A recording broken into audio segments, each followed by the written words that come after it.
I just wanted to make a video, spur of the moment, because I was thinking about something as I woke up, and moving to a new city, having anxiety, getting out of your comfort zone is really hard. And only if you have anxiety or depression, you would know that it's those things that we do that make us feel more confident as we do it, right?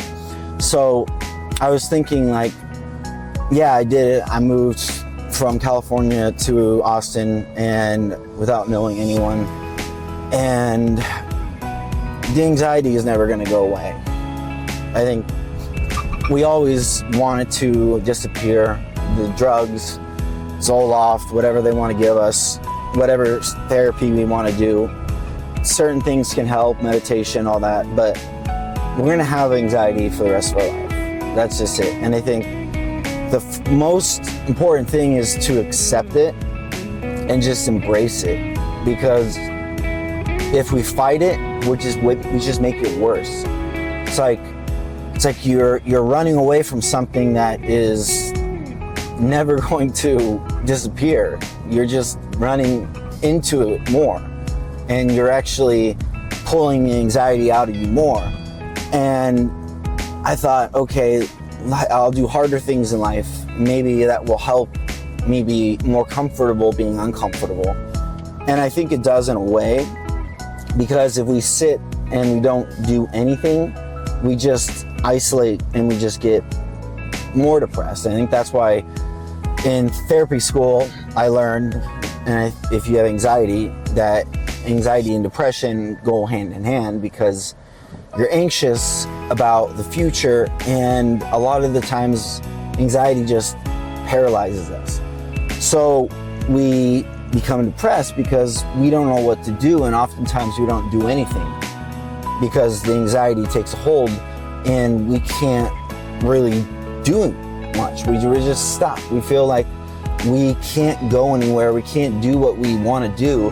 And I think that a lot of people with anxiety, I think a lot of them are introverts, and I think a lot of them, we have a lot of a lot of skills, a lot of creativity, but it's hard to harness that because we are always stuck in this loop of being hypersensitive to our environment and always afraid of things that we shouldn't even be afraid of. But that is just what it is. And for myself, I've talked about this, is my father instilled trauma into me, and I had to be hyper vigilant of my situations, so I had to be anxious. Anxiety is a form of, like, imagine you're going hunting, and the best hunters were probably very anxious because they were able to listen and scan the environment, and they were able to notice things that people that didn't have anxiety couldn't do. So the people that didn't have anxiety were probably very good at other things. Now, in a world that we live in, people with anxiety, there's not a lot of good. It doesn't seem like there's a lot of good. There's not a lot of praise. And if there was like jobs that were like, hey, you have anxiety, that's great, because that means that you can do this and this and this. Now it's looked at as like a bad thing. And I think that maybe we should look at it as there are good things that come from it. And I started to maybe say, okay, let's flip the script. I'm able to see things that other people aren't. I'm able to notice things that other people aren't. I'm able to come up with things in my head, because I'm always in my head, that other people aren't. And when other people are talking, I'm always listening. And most people aren't. So I think if you have anxiety, I think you have to just learn to embrace it. And that's the hardest part, because it's something that is like your greatest skill is also going to be your biggest downfall, right? And learning to embrace something that controls you often and controls all your actions and everything that you do from the moment you wake up to the moment you go to sleep. I mean, that's a really hard thing to actually accept. And years and years, if you would have told me that when I was 20, I would not be able to understand that. But having dealt with it for over 30 plus years, it's like you want something to take it away. And I tried everything. I mean, ketamine infusions, going to the best psychiatrist, all the different drugs. The only thing that works the best are benzodiazepines, and then you learn that if you stay on that shit, your brain is going to be messed up and you're probably going to have Alzheimer's in 20 years.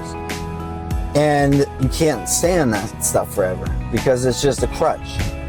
And then it just also is killing off the things that make you you. And I think the most authentic part about us is the anxiety that holds us. And I don't like to say that we are our anxiety, because we aren't. But we have to learn to accept it. We have to learn to accept the good things about us, and we have to learn to accept the bad things about us. And I think a lot of people just want to accept only the good. They don't want to look at the bad. They don't want to look at the shadow self, like Jung said. And it's the shadow self which is what makes us. And I think so having that anxiety is just like, no matter what you do, I move across the country, I move across different countries, I move different cities. You're always going to be in that place where you're never going to be able to socialize like anyone else. You're never going to be able to be like anyone else. And instead of wishing that you were, I think you have to just to embrace and be like, you know what? I'm not like everyone else. And it's a good thing. And I'm proud of not being like anyone else. And that's hard because you walk around and everyone's having a grand old time. They go out to dinners and have big friend groups. Well, not me. Like, you invite me out to a big party, I'm not going. Like, I can't. My energy level is just not there. I can't socialize for that long.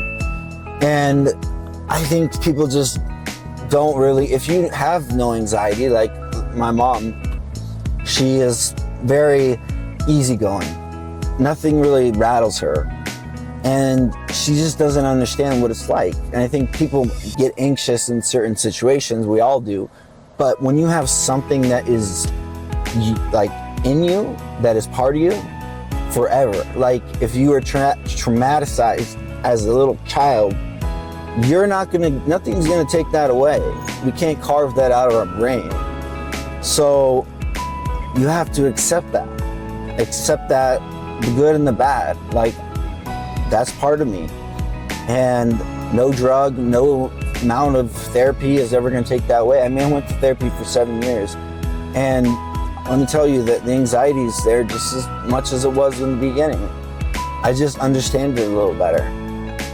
And I think the only thing that I really learned from it is that whatever people's opinions of me do not matter. That's not my business. I think that's the only like term that I can ever come up with, because people can judge, and you're always gonna be different. And I think you're always gonna be in your head, and you're gonna probably overanalyze every situation. But I mean, what about the good things about you? What about the good things about having anxiety? What about being creative? What about being able to listen and observe and see and notice things, and have intuition and notice, like, oh, that's a good person, or that's a bad person, or that person's lying. Like, we're able to detect those things.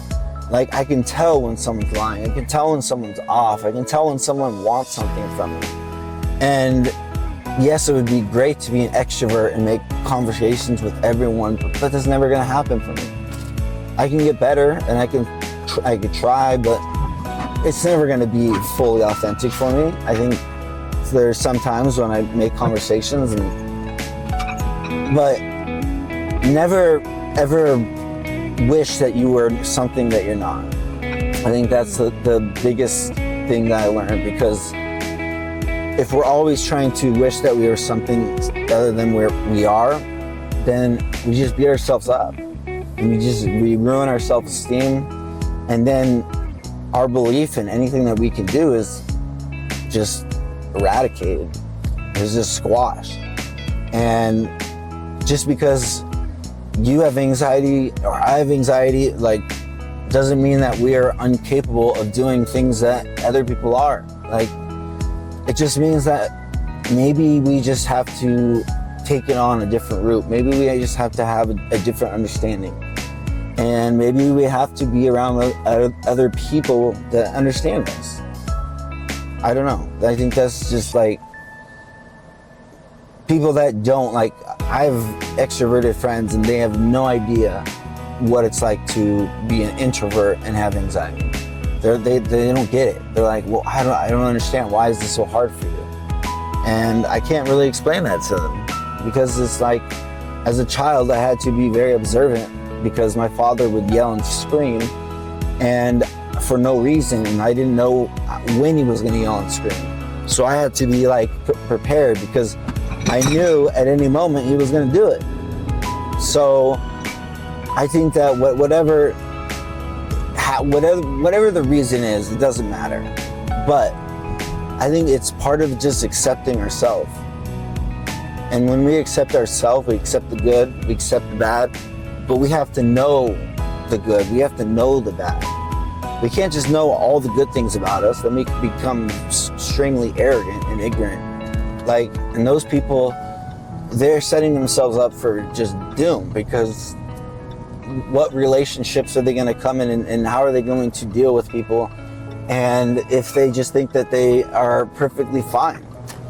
Like, we're all messed up in a way. We all have some sort of trauma. It's just that some people don't want to recognize it. Some people don't want to realize it.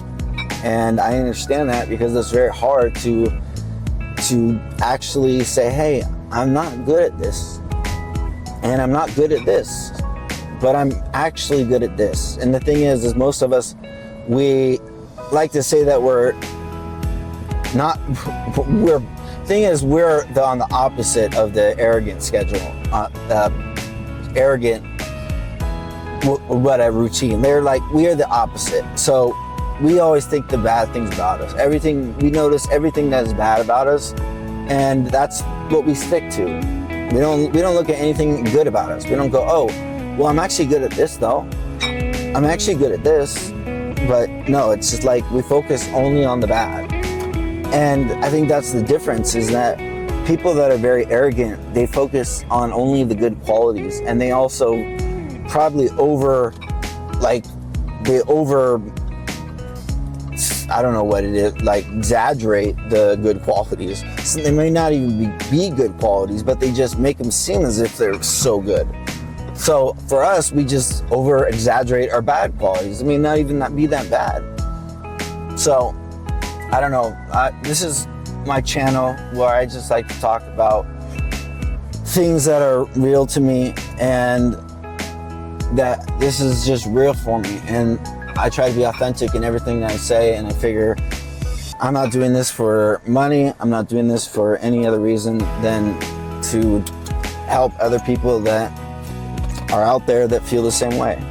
Because I know there are, but it's very hard to come in contact, especially when you meet people and they say everything's fine. And I think most of the world it's just, they don't want to deal with the bad. They don't want to talk about the bad. So if you have anxiety and you feel like that it's such a bad thing and you feel like it is your downfall, just remember that you have the good qualities too.